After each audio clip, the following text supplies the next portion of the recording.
consciousness, the shadow,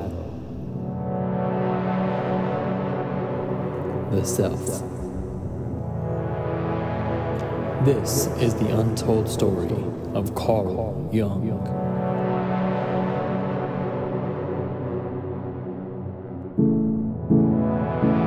Three brave psychiatrists dig through the creaks and crevices of psychology to uncover the buried secrets of Carl Jung.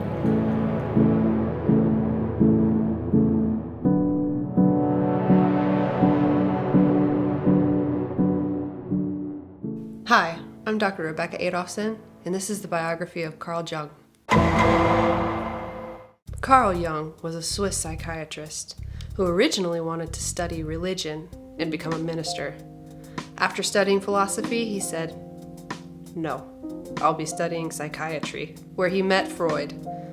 Together, they worked on a theory, but disagreed upon the libido. Freud thought the unconscious was a repository of repressed emotions and desires, whereas Carl Jung thought it was something more. Dora Kolff studied under Jung and adopted the same theories. Jung encouraged her to connect with Margaret Lowenfield, where together they created Sandplay. Hi, my name is Dr. Professor, Judge, Lawyer, Mr. Sir Umar Farouk, and today we'll be looking at the basic tenets of Carl Jung. It's Carl Jung! Shut up! Sorry. Now, when we look at the philosophy of Carl Jung, we find that his theory is mainly concerned with the evolutionary timeline of human consciousness. Carl Jung believed that large areas of the human mind are still shrouded in darkness. To start us off, we have to look at what the psyche is and what it means in Carl Jung's philosophy. The psyche is one's total personality, made up of one's consciousness, one's personal unconscious, and their collective unconsciousness. If that's already confusing to you, don't worry, it's gonna get more confusing. Now, when we look at the consciousness, Carl Jung looked at it as one's field of awareness. We find that the ego is directly in the center of this awareness, or the consciousness. Basically, the ego is in charge of gatekeeping what gets through to your consciousness versus what needs to get pulled down or shoved underneath the iceberg into the realm of the unconscious. In order to explore the iceberg, we must first tackle the personal unconsciousness. The personal unconscious can be looked at as what others might describe to be the subconscious.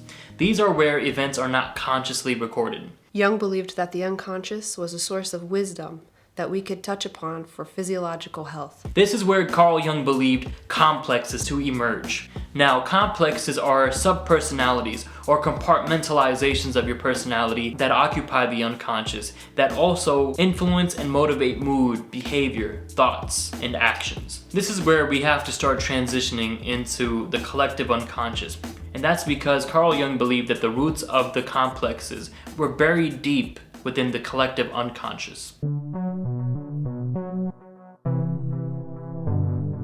During Carl Jung's years as a psychotherapist, he found that amongst many of his clients, commonalities sprung up as it relates to religious imagery and mythology within different backgrounds. Jung believed that the unconscious was connected with each other and with our ancestors through shared experiences. An example of this is how people of different cultures can look at the same symbol of the serpent and derive similar meanings despite them never making any contact before. And this led Carl Jung to come up with the collective unconscious. Carl Jung believed that the collective unconscious is where certain elements are inherited by all human beings.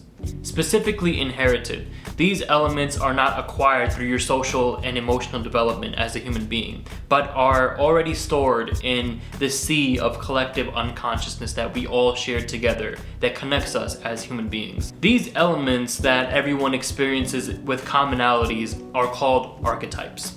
Jung believed that archetypes are categories in which one's unconscious already inherited that influence them to think, feel, or perceive certain things in certain ways. Still confused? I am too. Some examples of the archetypes are the hero, the villain, rebirth, child, mother, death, Carl Jung also believed that archetypes can be unique to the individual. Then what's the point of the collective unconscious? I don't understand.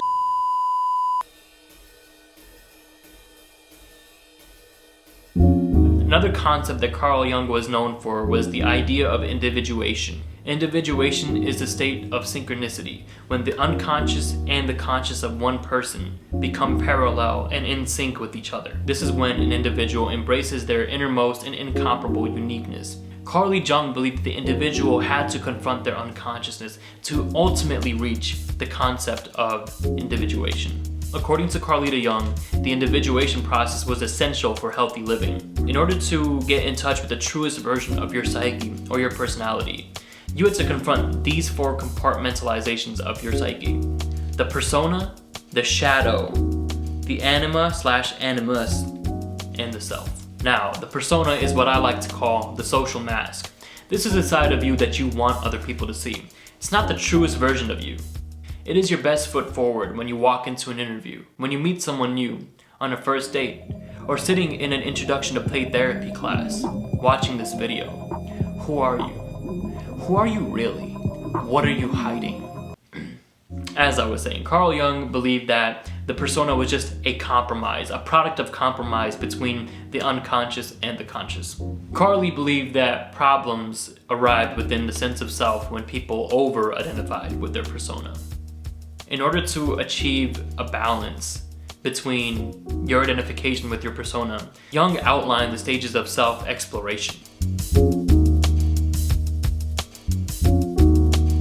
One of the archetypes that you have to confront on the way of self-exploration is the shadow.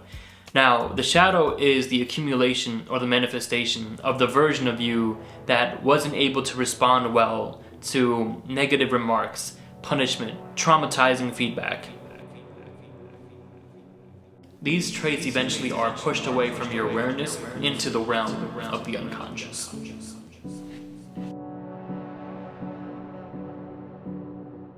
Carlita Jung believed that the shadow must be confronted, for it has a huge impact on your thoughts, your motives, your personality, your behaviors. Damn, these are dirty. Next is the anima or the animus. The anima is the male and the animus being female. The animus or the anima act as a gateway between the ego and the unconsciousness, whereas the persona is the door between ego and the external world that you perceive. The anima or the animus is the door between the ego and the collective unconsciousness. And Jung believed that this is the archetype that you confront in the most intense way when you come across the opposite sex. I still don't know what that means. According to Jung, the encounter with the opposite sex facilitates psychological transformation. And finally, there is the self. Just like the sun is in the center of the solar system, the self is in the center of your psyche, your conscious experience. The self is what unites the conscious and the unconscious realms. Overall, Carl Jung's philosophy played a major role in diversifying our literature as it relates to understanding the lizard brain, the basal ganglia, and the human brain, the neocortex. Carl Jung believed that the unconsciousness, the world of the basal ganglia, can be best accessed through dreams, through mandalas, through themes of psychedelic nuances. It is safe to assume that Carl Jung most definitely, probably, did acid. Hi, I'm Dr. Carla Santana, and I'm going to talk to you a little bit about the recent research on Jungian versions of play therapy. So, Carl Jung actually did not work with children, was not a play therapist, but a lot of his theories, his psychoanalytical theories, have been applied to play therapy. The Jungian theory is meant to bring unconscious thought to the conscious so we can accessibly work through that with the client. This is especially useful for kids because a lot of them don't have the verbal capacity to be able to talk about their feelings, what they've experienced, but they're able to play it out using figurines in the sand or using different mediums to symbolically play out those things lying within their unconscious. Some more really cool research that has been done using the Jungian theory is animal-assisted therapy and play therapy, and that kind of plays off of those archetypes that Jung believes are based off of our animal ancestors. Using the animal-assisted therapy helps bring out some of that subconscious or unconscious that lies in our more primitive parts of our brain, so that way the client can play out those parts. My parents left me. My parents hurt me.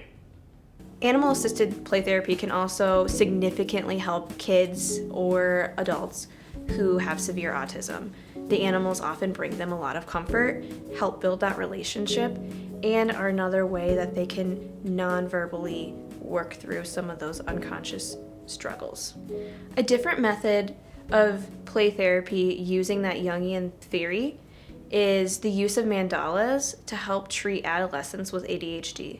This is also another really, really cool study that had multiple case studies. A therapist had worked with multiple young boys with ADHD and started by having them color mandalas through therapy, having each color symbolize something, and then working to them drawing their own mandalas through the therapy.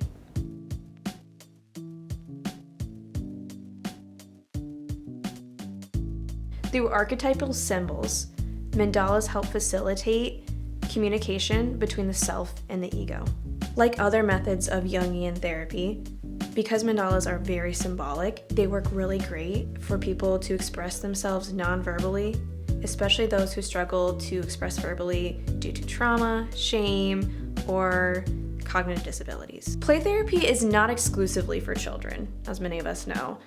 People with dementia often don't have connection to their consciousness, to reality, and that can make it very, very difficult to do talk therapy with them. Jungian types of therapy are actually incredibly helpful for people with dementia. It allows them to reach their unconscious and then explore things in their mind so that way they can get to a point of healing. In the study that I'm talking about, they did case studies with folks with dementia and did sand tray or sand play therapy with them. This allows them to use figurines as symbols to work through those unconscious feelings. Oftentimes, as dementia progresses, it imitates that of young children and infants when it comes to communication and things like that. And so sand tray or sand play therapy is incredibly helpful because it helps them gain access to their unconscious and work through those feelings and things like that through symbolic play. In one particular case study, there was a particular patient who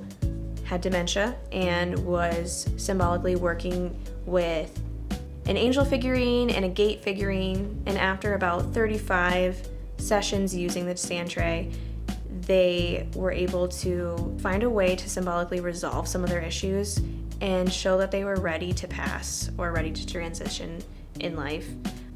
Sand tray therapy has been used with people with substance abuse disorders, post-traumatic stress disorder, as well as traumatic brain injuries. It really helps people who struggle to verbally communicate access parts of their subconscious and work through emotions and feelings and circumstances that they are not able to verbally communicate about. Overall, there's not a whole lot of research on Jungian theory in play therapy. A lot of sand tray therapy is based off of some Jungian theory, especially with the symbolism and the importance in archetypes, but there's not a whole lot of it being used to this day. Many therapists use a very eclectic form of theories and mix them together, including Jung's psychoanalytic theory, to better evaluate and understand their patients and really use the psychoanalytic to understand the different symbols within their work. And that can be through drawings, through play and sand tray, through other animals. Really, there's many, many ways to find symbolic meaning behind different play or different interactions with patients and clients.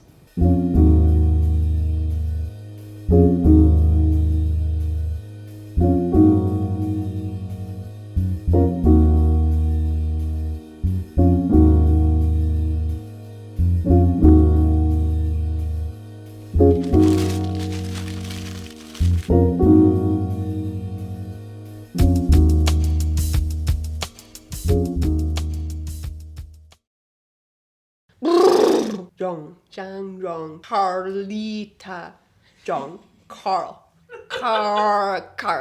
Carl.